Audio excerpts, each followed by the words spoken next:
This story happened several years ago. I didn't learn about it firsthand, more like secondhand, so I can't judge its veracity. I tried to verify the information myself to find any mention of the case. But no, the internet is silent on it. And why would I, given that the case itself is so unremarkable in forensic science that it's unlikely any media would even mention it? Around the summer of 2015, a body was found in a rented apartment in an unremarkable neighborhood of an ordinary town. A guy, apparently about 25, had hanged himself. I always thought home hangings shown in movies were completely unrealistic, but they didn't tell me the details. He hanged himself, and that was it. The forensic examination found nothing to indicate the guy didn't hang himself, and nothing else the valiant investigators found refuted the main theory of suicide.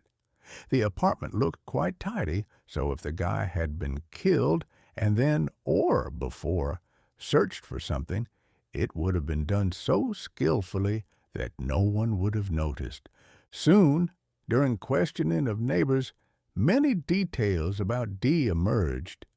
They didn't tell me their names, so I'll give everyone involved their names myself. For convenience, we'll call the deceased Dee. The deceased rented the apartment from a single woman who already owned another place where she lived, so the last time she saw Dee was when they negotiated rent.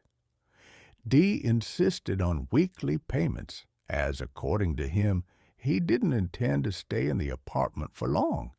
He never explained why, but for the first 3 weeks he paid regularly, sending money to the owner of the apartment's card.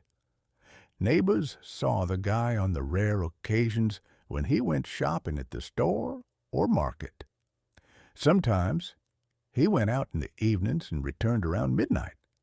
In short, it was the most ordinary life of a man living alone. To the neighbors, he didn't seem to go to work. He was always at home. Who knows how many freelancers there are around apparently working from home. But what the neighbors definitely noted was that they never saw him with anyone. He didn't take anyone out, didn't hang out with anyone in the area. And then the first oddities emerged, which the investigators, or whoever was doing the investigating, I'm not familiar with the investigative process, noticed. Due to fairly good audibility, the neighbors heard a female voice coming from the deceased's apartment. It could have been attributed to a movie or something else, but on a couple of occasions, residents of neighboring apartments heard a distinct dialogue between a sullen neighbor and a girl who sounded about the same age. One of these arguments was particularly memorable for a man, a certain A, 44, who lives with his family in the apartment next door. According to him, his wife put the children to bed and went to bed herself, leaving him to watch TV because he was completely sleepy.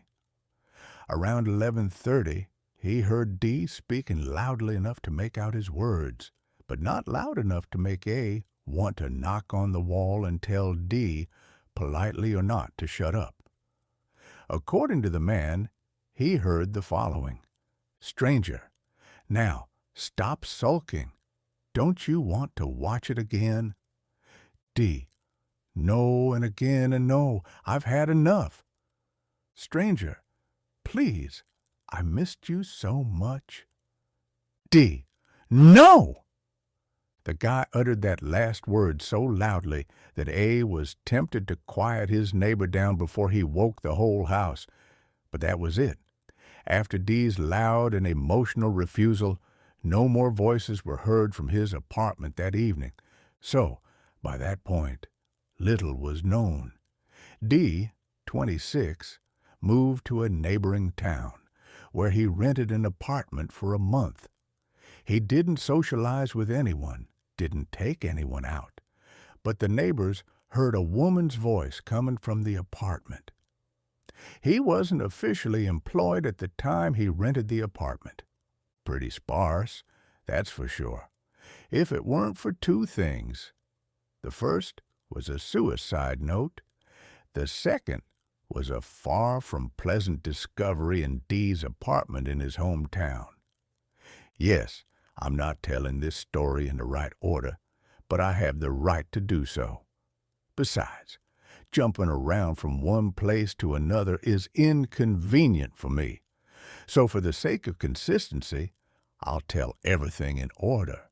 Yes, I'm not telling the story in exactly the right order, but I have every right to do so. Moreover, jumping around from one point to another is inconvenient for me. So for the sake of consistency, I'll tell it all in order. I don't know the contents of the note word for word, so I won't even attempt to reproduce it in full. I'll just convey the gist.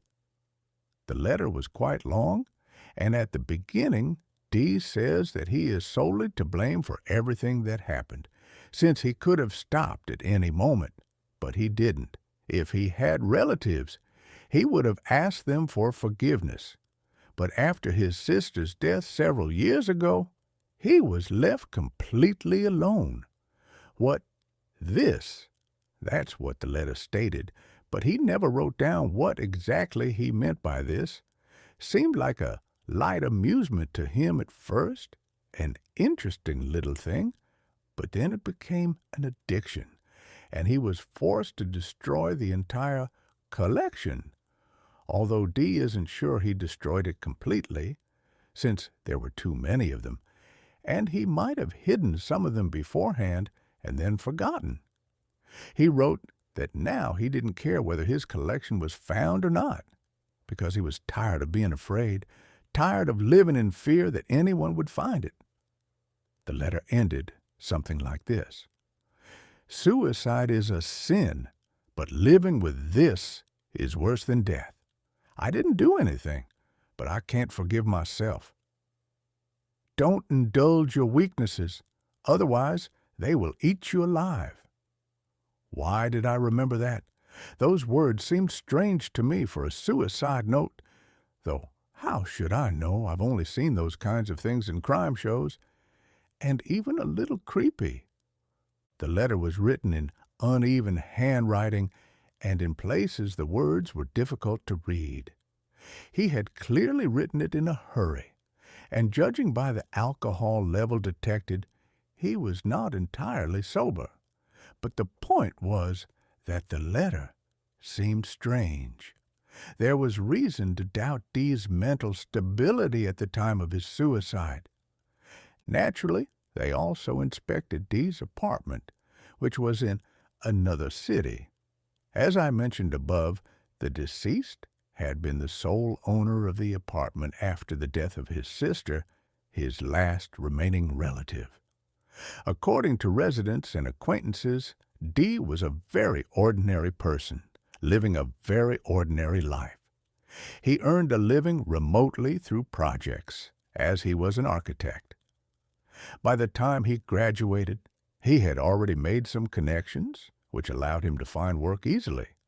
He was a moderately domestic person, but not completely withdrawn. Most importantly, Dee was nostalgic for the VHS era and even purchased a high-quality VCR from Japan on eBay. Like any self-respecting film buff, he had an impressive collection of videotapes. Friends noticed the strangeness about a year ago. By then, Dee had fully recovered from the death of his sister, a car accident, and was living a full life. However, for some time now, he had begun avoiding social gatherings and going out less often. He began communicating much less frequently on social media, and his speech became monosyllabic. Importantly, neighbors had also heard a female voice coming from the apartment a couple of times. Some might have assumed it was his sister's voice, but neighbors confirmed that the voice did not resemble the deceased Kay's. By the time investigators arrived at the apartment, the collection, according to Dee's friends, which had consisted of about 300 tapes, had significantly diminished to about 40 to 50 tapes. This was easily visible, as the dusty shelves now had clean spaces where they had once been. Most of the missing tapes were found in the same apartment, but in a condition beyond repair. Investigators suspect that Dee removed the magnetic tapes from the cassettes and burned them. This is precisely the reason why the fire alarm went off when the deceased apparently misjudged the size of the fire he had started in a saucepan in the kitchen. If the guy burned the magnetic tapes before fleeing to the neighboring town, then there must be something interesting on them, right? That's what the investigators concluded. Several pieces of tape, discarded in the trash and for some reason not burned, were somehow reconstructed by forensic experts, yielding a total of about 10 minutes of video, including several minute or 2-minute fragments. But even this was enough to understand how serious the case of a standard suicide was. Almost all of the tapes captured crimes. I myself wonder how difficult it was for investigators to find a VCR and the appropriate specialists in our internet age. The setting is Dee's apartment. 6 excerpts, only one of which can be considered normal.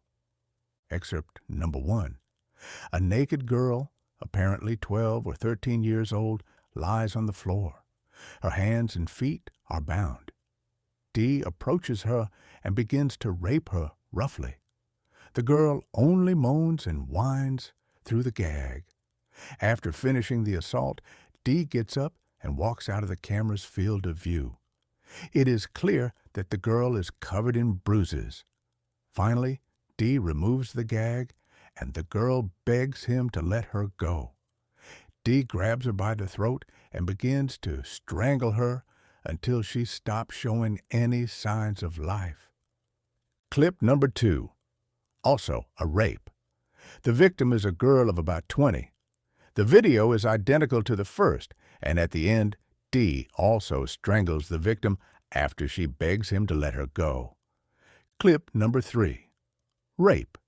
The victim is the same age as the girl in the second clip. This clip differs in that the victim is not strangled.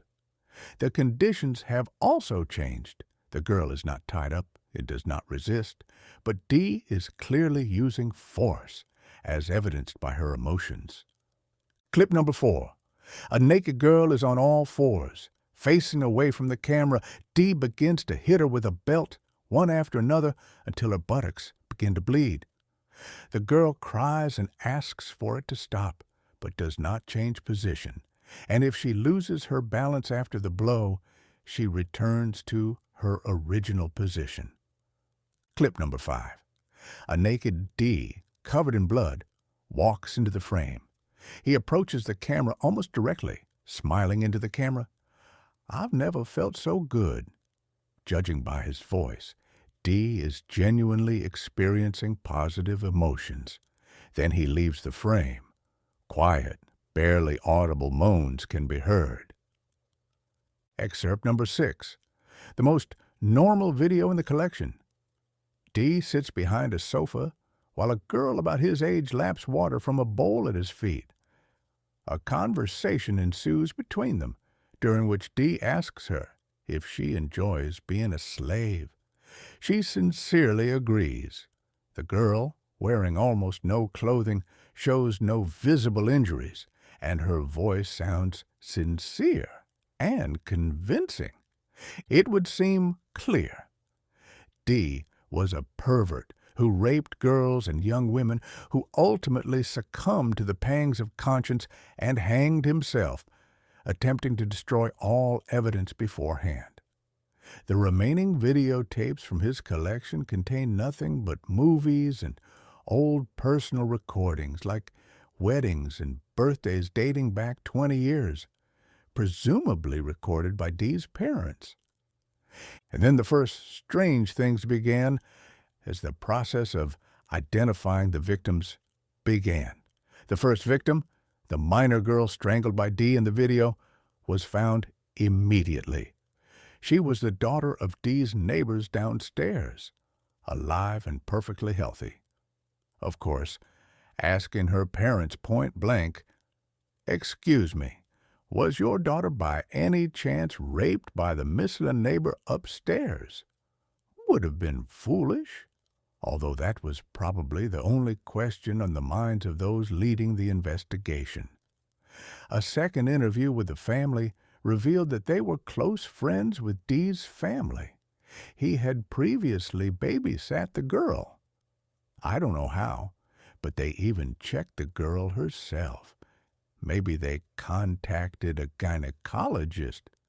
But they found that not only had she not been raped, but she hadn't even had natural intercourse, which directly contradicted the recording. The other victims in the tapes were also recognizable, as they were all members of Dee's inner circle. And as with the girl, none of them had been victims of any kind of abuse.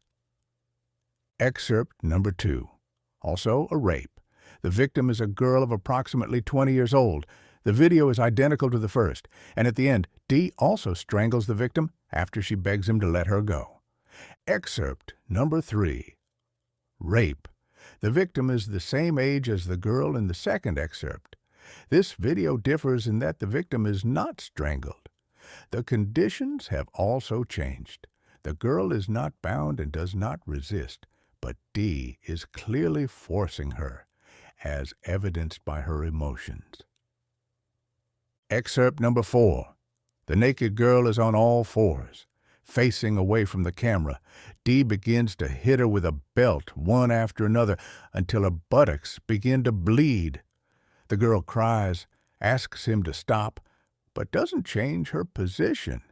If she loses her balance after the blow, she returns to her original position. Excerpt number 5. A naked Dee, covered in blood, walks into the frame. He approaches the camera almost directly, smiling into the camera. "I've never felt so good." Judging by his voice, Dee is genuinely experiencing positive emotions. Then he leaves the frame. Quiet, barely audible moans are heard. Excerpt number 6. The most normal video in the collection. Dee sits behind a sofa, while a girl about his age laps water from a bowl at his feet. A dialogue ensues between them, during which Dee asks her if she enjoys being a slave. She sincerely agrees. The girl, barely wearing any clothes, shows no visible injuries, and her voice sounds sincere and convincing. It would seem clear Dee was a pervert who raped young girls and young women, and who ultimately, overcome by remorse, hanged himself, attempting to destroy all evidence before committing suicide. The remaining videotapes from his collection contained nothing but movies and old personal recordings, such as weddings and birthdays, dating back 20 years, presumably recorded by Dee's parents. And then the first strange things began, as the process of identifying the victims began. The first victim, the minor girl strangled by Dee in the video, was found immediately. She was the daughter of Dee's neighbors downstairs, alive and perfectly healthy. Of course, asking her parents point blank, "Excuse me, was your daughter by any chance raped by the missing neighbor upstairs?" would have been foolish, although that was probably the only question on the minds of those leading the investigation. A second interview with the family revealed that they were close friends with Dee's family. He had previously babysat the girl. I don't know how, but they even checked the girl herself. Maybe they contacted a gynecologist. But they found that not only had she not been raped, but she hadn't even had natural intercourse. which directly contradicted the recording. The other victims on the tapes were also recognizable, as they were all from Dee's inner circle. And as with the girl, none of them had been victims of abuse at any point. I liked what she showed me. I know it's wrong, but I liked it. I burned almost everything I remembered, and now I want more. I want it, but I'm trying to resist. I hate her, but I love her. I hear her again. She turned on the TV. Even though it was unplugged, I remember clearly. "Look at me," she whispers to me, but I won't go. No, otherwise I'll agree again, and I'll see her again. It's a fucking drug. I have to be stronger than this. I can't take it anymore. It was so unbearable there. I saw Sveta every time I went outside. I saw her walking home from school, talking with her friends. And I'm ashamed. She showed me Sveta. Every time I see her, I get an erection, and I want to die. There she is, talking to a friend, and I remember how many times I didn't do it, but I don't care. I feel bad. I want to die. Damn, she's talking to me again. I already want to throw everything in the trash, the TV, and this. Like many collectors, Dee kept a record, a list of his collection. The list was found on the deceased's laptop. Several hundred films, the last 37 of which were highlighted separately. Apparently, these were the ones Dee received in the mail. The titles were standard. Only one tape was not only highlighted, but also accompanied by numerous question marks. Number 356? The tape has a sticker that says, "Veronica, your dreams." That's all the investigators know. No one else involved in this strange case will say anything, even if they wanted to, except for the one who told me about it. His source, one of the investigators, was the only one who, like everyone else involved, couldn't get the case and those disgusting notes out of his head. But he couldn't just let it go. And yet, one day, taking advantage of his official position, he decided to inspect both apartments again. This was a week after the investigation was closed, maybe even a little less. He spent half a day searching the apartment, which had already been inspected several times. He studied the wall, tapped, looking for any opening, any place where he could hide something. Already disillusioned and convinced that he needed to look in the other apartment, the investigator found what he was looking for. They didn't tell me where Dee hid it, and I doubt there are so many places in the apartment where things could be hidden without the investigators finding them. It was that very tape with the inscription about Veronica. Not everyone has a VCR anymore, so the investigator turned to one of the technicians who restored the nearly destroyed tapes. It was he who told me the story. He said that what they saw put everything into perspective, but I don't know anything about what happened next. According to my friend, the tape was in perfect condition. It's strange that Dee didn't destroy it, but hid it. Or did he try to destroy it but couldn't find the strength? Only the investigator and my friend were in the room. He inserted the tape, and holding his breath, the two grown men were ready to see anything. Dismemberment, rape, murder, insanity, especially since both of them had to watch such things with unenviable frequency in their jobs. But what they saw clearly left its mark on them. My friend is certainly no fool when it comes to drinking, especially since it was his most convenient way to sometimes forget the horrors he'd witnessed. Just imagine the disgusting things people who have to work with criminals' computers, their disks, tapes and so on. See, there's plenty of shocking material there, I'm sure.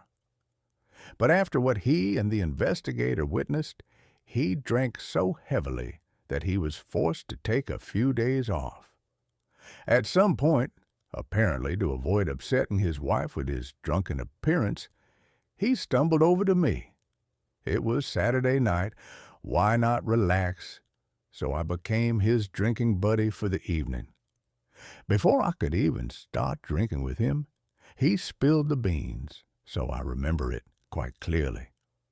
Of course, it's easy to dismiss all this as the delusions or fantasies of someone intoxicated, but he spoke so seriously and with such a pensive look as if he were dead sober.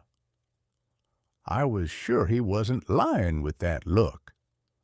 The tape was inserted and began playing.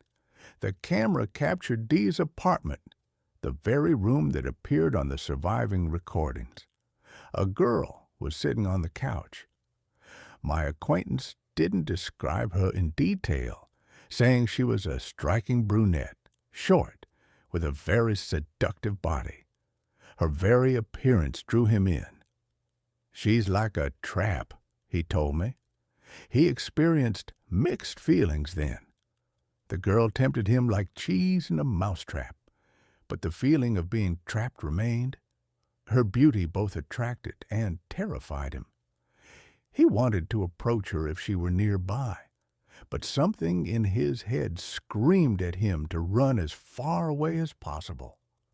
Expecting another crime to be captured on film, the men continued watching the footage. The woman looked around, puzzled, as if she were in an unfamiliar place. Or rather, as if she were looking at an unfamiliar film crew, if the recording were taking place in a studio, or perhaps she was looking at the people behind the camera.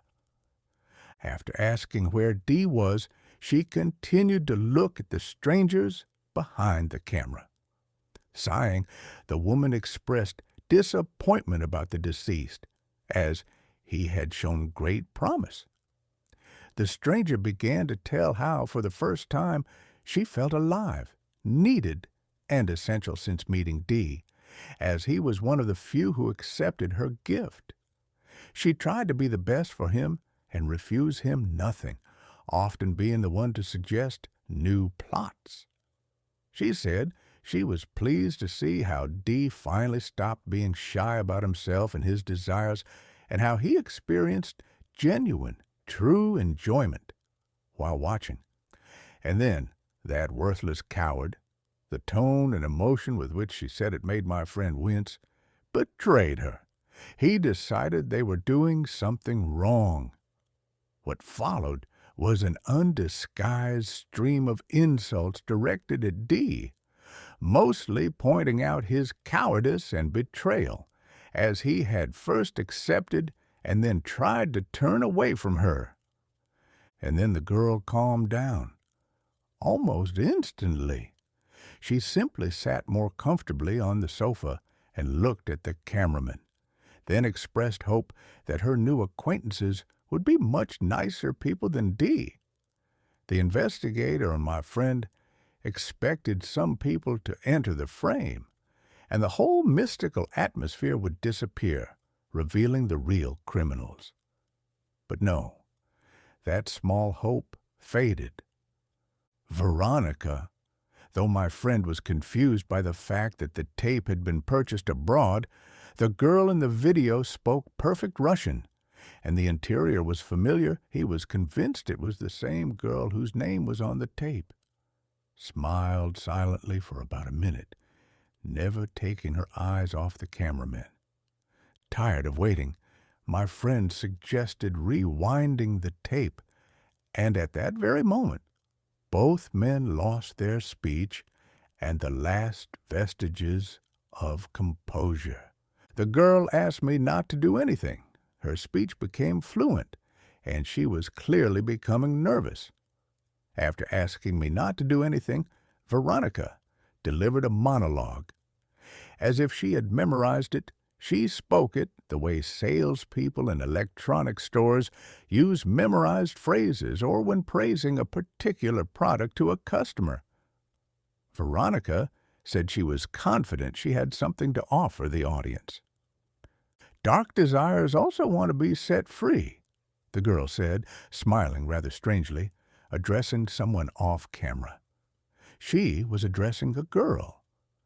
A few seconds later, a teenage girl entered the frame, about 16 years old. She walked up to Veronica and sat down next to her on the sofa. Hugging the girl, Veronica looked into the camera and said that she knew he had noticed how much the girl had grown and that boys were already eyeing her. "You want to be first, right?" was the last thing she said as the investigator, his face pale as death, paused the video. The girl, the teenager, the sofa, all were replaced by a blue screen with the white sign, "Stop." The acquaintance didn't recognize the girl, but he understood everything from the investigator's face. He didn't tell me the rest, but I, too, understood the whole truth.